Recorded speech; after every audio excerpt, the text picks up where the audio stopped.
So hello, Anne. Hello, Cheryl. Nice to see you again. Yes, likewise. So what have you been up to lately? Oh, crumbs. Where do I start? I'm working on a PhD at the university, at Cardiff University, and I'm also getting ready to record a new album of songs. And that's about it, really. So tell us about the new album. The new album is provisionally entitled Astrolabe, and it's got a mixture of new songs and some very, very old songs. An old friend got in touch and he had a recording he made of me in 1973. And some of the songs were rescuable from a cassette, because it was a cassette.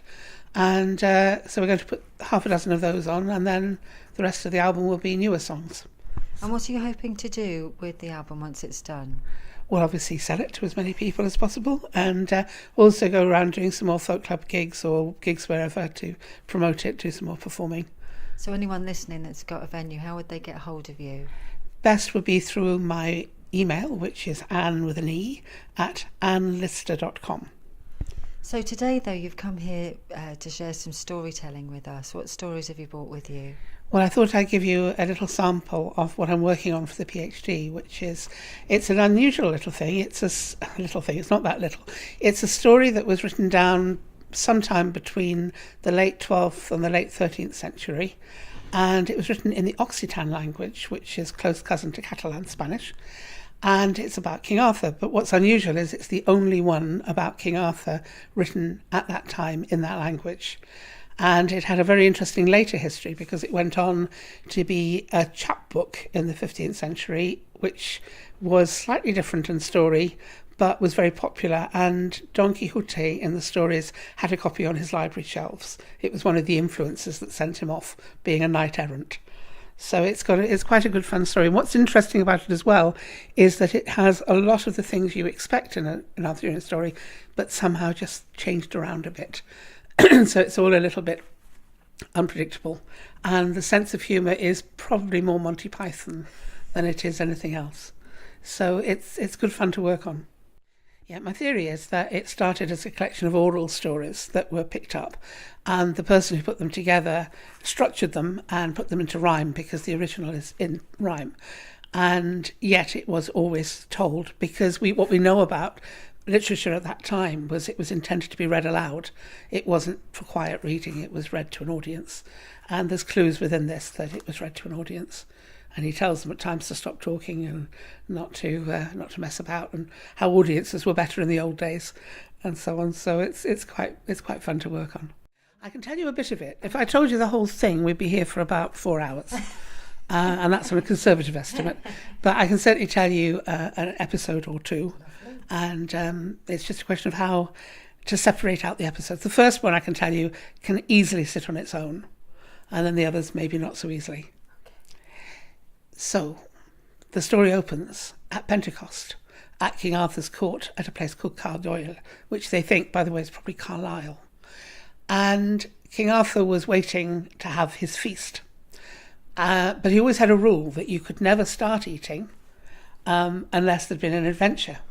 And so they were waiting around for an adventure to happen, and it didn't happen. And eventually everyone was getting impatient, and King Arthur said, well, if we can't have an adventure come to us, we will go and find an adventure. And he got everyone to saddle up their horses, and off they went into the forest which surrounded the castle. And after they'd been riding a while, they heard a voice in the distance calling for help. It was a woman's voice. And Arthur said, right, I'm going to sort this out on my own. You all stay here, I'm going on my own. And so off he went through the woods until he came to a river, and by the river was a mill. And outside the mill was a woman who was tearing her hair and weeping and sobbing. And she said, oh, Sir King, oh, please help me. This monster has come off the mountain and he's eating all of my grain.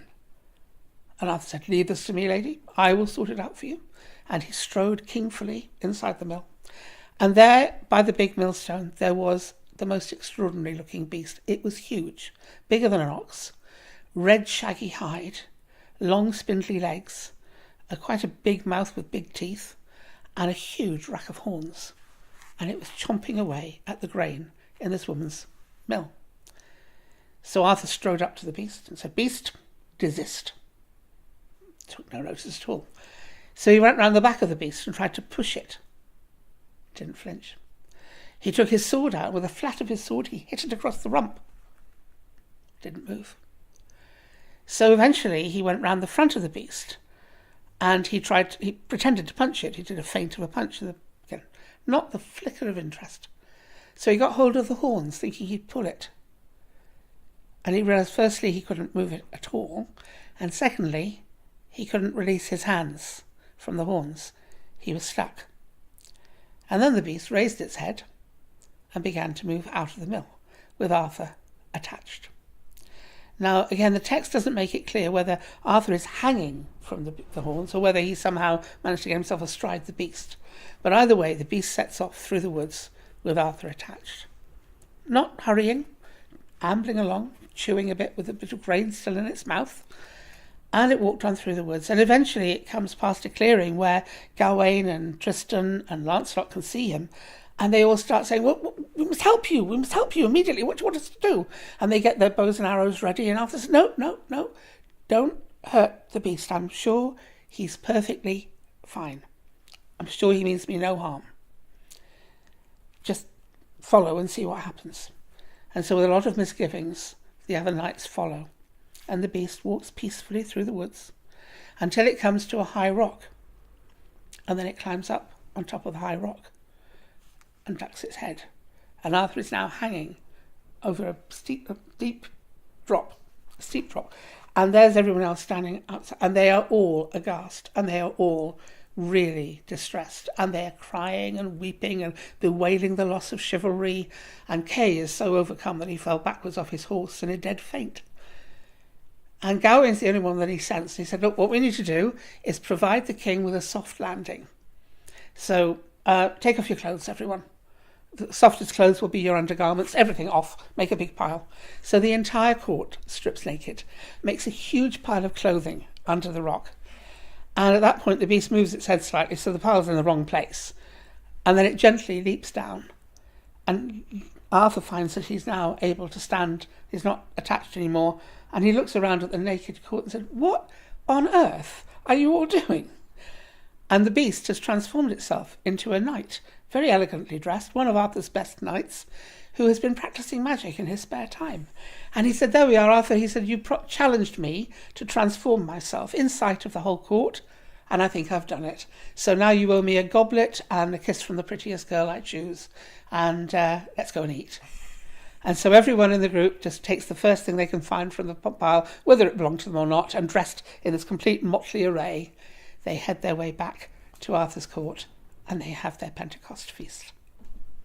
Wow. And that's how the story starts. Wow.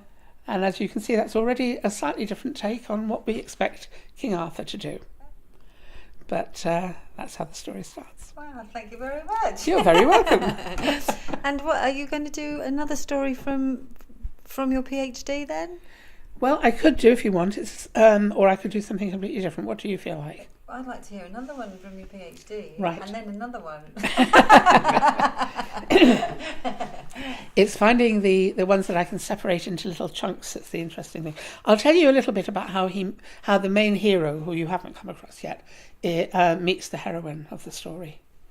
And it's going to be a story that will end in a ... because it will take far too long to tell you more. The hero of the story is called Geoffrey, and he arrives at the court just after the adventure you've just heard, and he asks to be made a knight, and he asks for his first wish to be granted by the king. And then he's immediately followed in by an extremely unpleasant knight called Taulat de Rujamon, who comes galloping in on his horse and spears a knight through the chest and drops him dead at the queen's feet, and says he'll continue to do this until somebody comes to avenge the king. And of course Geoffrey volunteers to be the one to do this, although everyone thinks it's a bad idea because he's so young. But he sets off, and he has a number of adventures. He also vows as he leaves King Arthur that he won't eat or sleep until he's had the revenge he wants.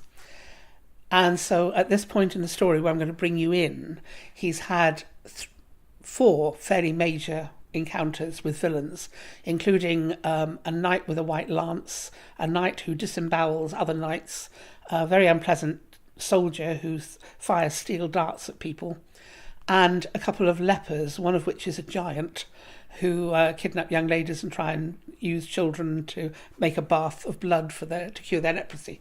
And in the course of that adventure, Geoffrey, as well as fighting, has had an entire building land on him.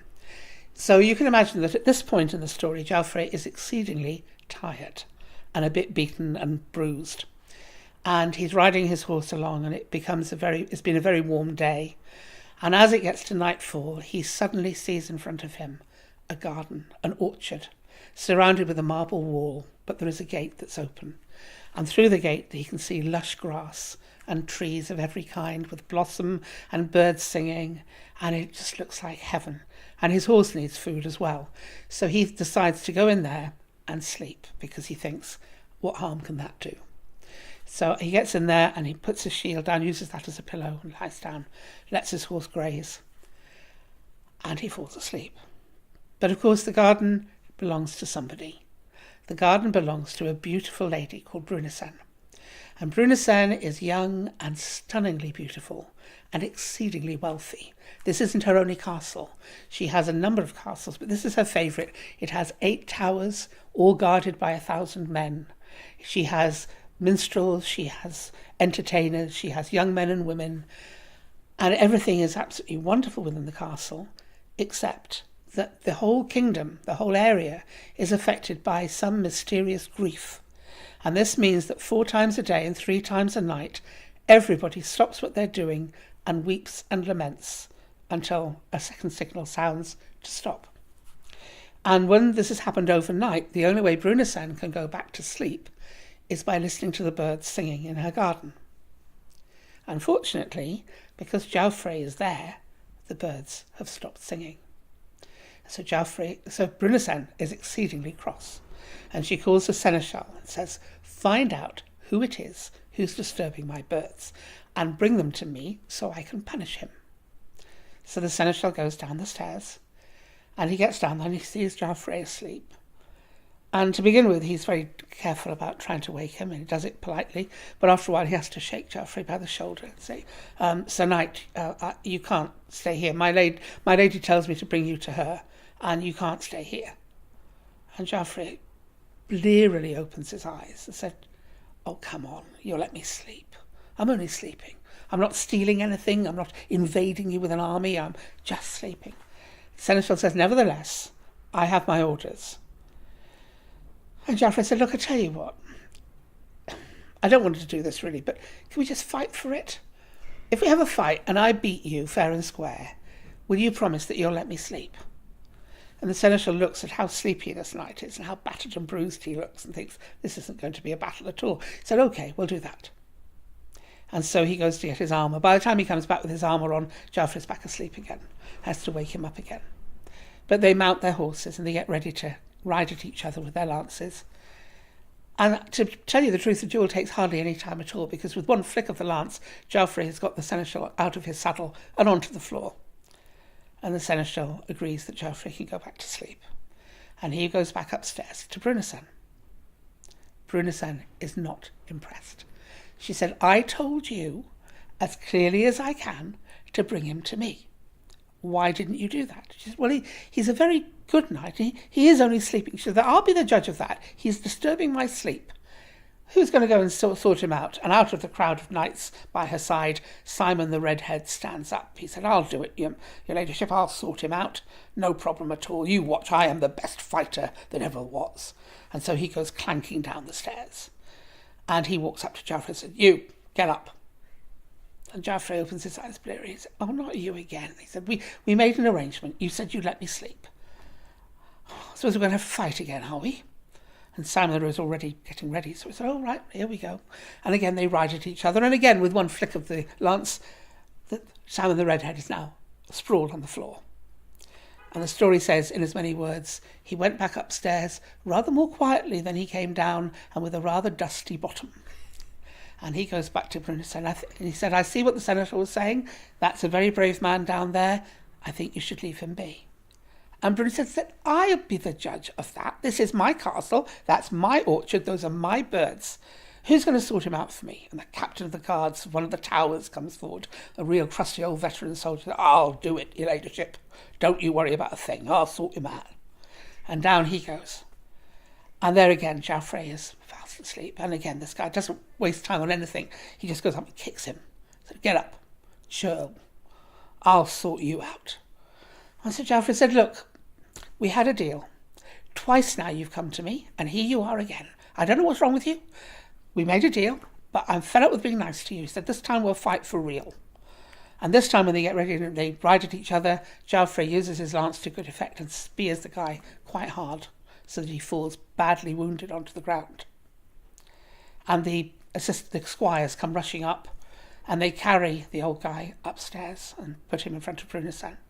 And at this point, she gets very cross indeed. I cannot believe I have all of these men, and none of you can deal with one sleeping man in my orchard. If the rest of you can't be bothered, you can leave my service today. So at this point, about 50 of them, actually, the story says 100 of them get together and say, we'll go. And they go down together.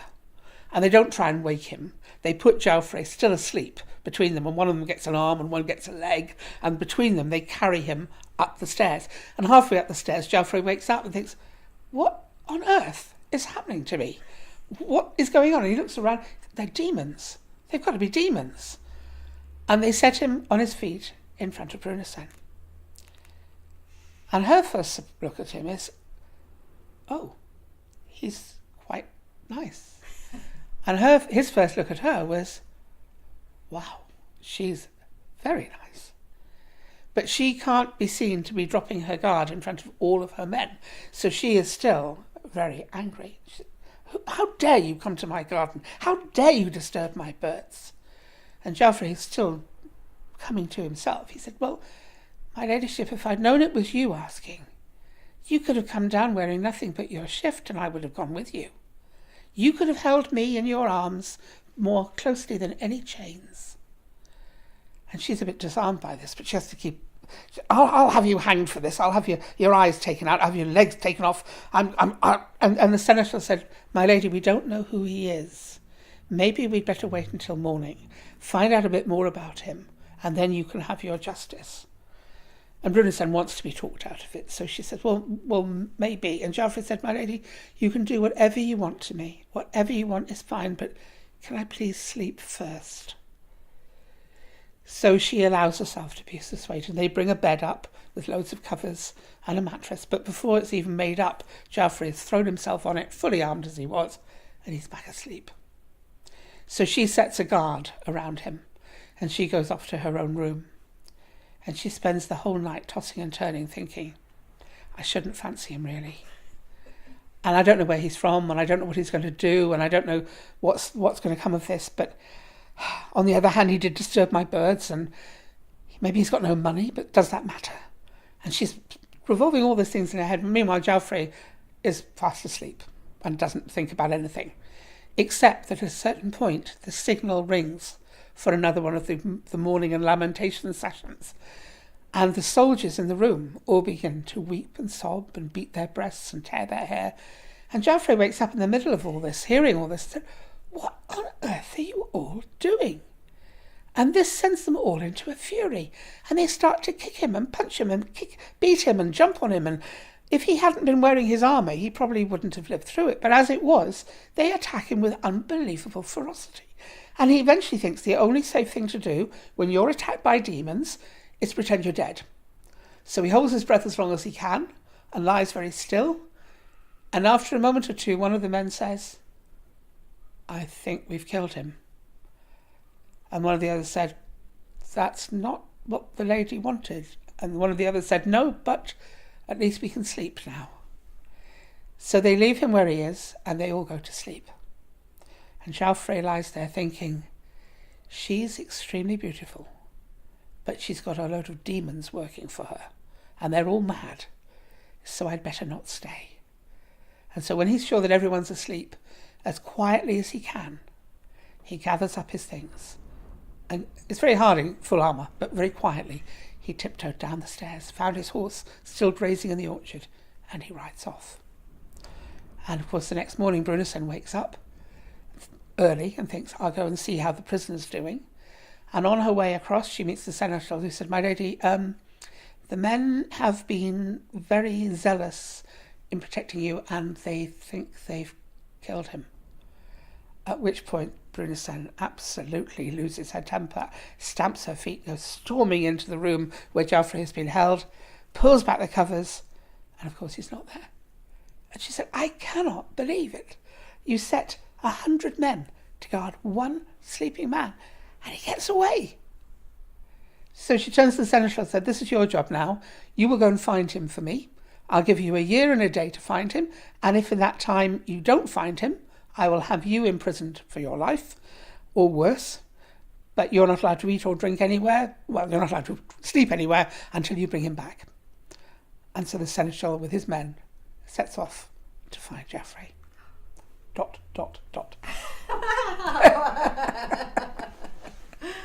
was really upset when he left. He does find her again eventually. Oh. It does end happily. Yeah. But there's a lot to go through before you get there.